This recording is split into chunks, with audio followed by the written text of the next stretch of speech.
Israel आलमी अमन के लिए खतरा। मशरिक वस्ता के अमन को खराब करने के पीछे सहूनी साजिशें। इसराइल ने फलस्तीनियों की नस्ल कुशी करने में कोई कसर न छोड़ी। लबनान में सहूनी फौजियों ने अमन को तबाह कर दिया। मुसलमानों के सबसे बड़े दुश्मन को सबक सिखाने के लिए ईरान ने भी सख्त रद्द अमल दिया। रात के पहर ईरान ने कई 100 मिसाइल इसराइल की सरजमीन पर दागे। तेल अबीब में रात भर खतरे के सायरन बजते रहे।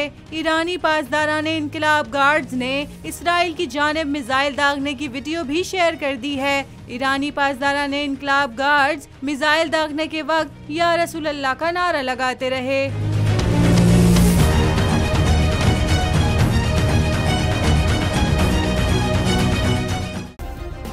सब्सक्राइब करें और बेल दबाएं ताकि कोई खबर रह न जाए।